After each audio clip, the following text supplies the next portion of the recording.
అందరికీ నమస్కారం. మరి ఈరోజు ఆర్ కృష్ణయ్య జాతీయ బీసీ సంక్షేమ సంఘం వారి ఆధ్వర్యంలో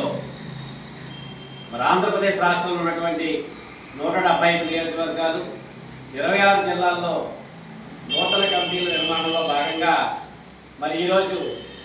నరసాపురం పట్టణానికి చెందినటువంటి మరి తాడివాడ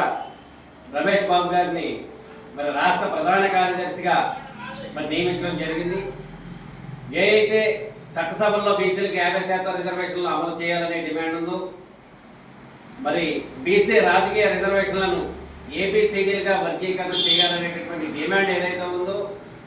అలాగే స్థానిక సంస్థల్లో ఉన్నటువంటి 24% రిజర్వేషన్లని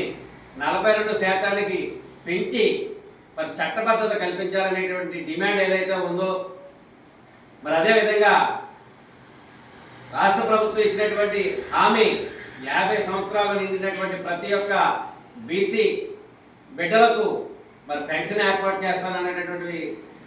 డిమాండ్ ఏదైతే ఉందో, ఇవన్నీ కూడా అమలు చేయాలని చెప్పేసి మరి రాష్ట్ర ప్రభుత్వానికి కేంద్ర ప్రభుత్వానికి విజ్ఞప్తి చేస్తూ మరి ఈ రోజున ఈ యొక్క నరసాపురం పట్టణంలో మరి ఇక్కడికి ఇచ్చేసినటువంటి పాత్రికా మిత్రులు కానివ్వండి, అలాగే వివిధ కుల సంఘాల నుంచి ఇచ్చేసినటువంటి మరి పెద్దలు ముఖ్య నాయకులు అందరికీ కూడా మరి మేము విన్నవించేది ఏంటంటే, సోదరులారా, ఈ యొక్క బీసీ ఉద్యమం ఏదో ఒక ప్రాంతానికో ఒక నియోజకవర్గానికో కాకుండా మరి రాష్ట్ర వ్యాప్తంగా కూడా ఈ యొక్క నూతన కమిటీలు నిర్మించి మరి రేపు రానున్న రోజుల్లో ఈ యొక్క ఉద్యమాన్ని ఉధృతంగా తీసుకెళ్లి మనకి ఏ అయితే హక్కులు ఉన్నాయో వాటిని సాధించడం కోసం, ముఖ్యంగా మనకి ఎన్నికల ముందు ఇచ్చినటువంటి చంద్రబాబు నాయుడు గారి హామీ ఏదైతే ఉందో, రక్షణ చట్టం, బీసీలకు రక్షణ చట్టాన్ని వెంటనే అమలు చేయాలని, అలాగే ఈ యొక్క రాష్ట్రంలో బీసీ కమిషన్ని కూడా వెంటనే ఏర్పాటు చేయాలని,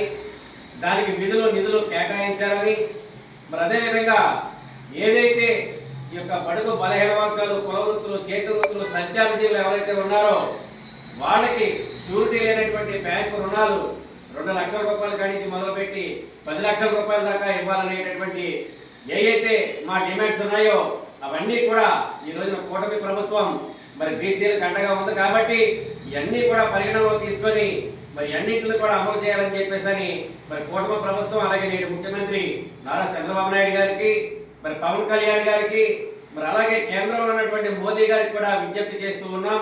మా యొక్క ఆలోచనలు, ఆశయాలు ఏవైతే ఉన్నాయో వాటన్నిటినీ కూడా త్వరగా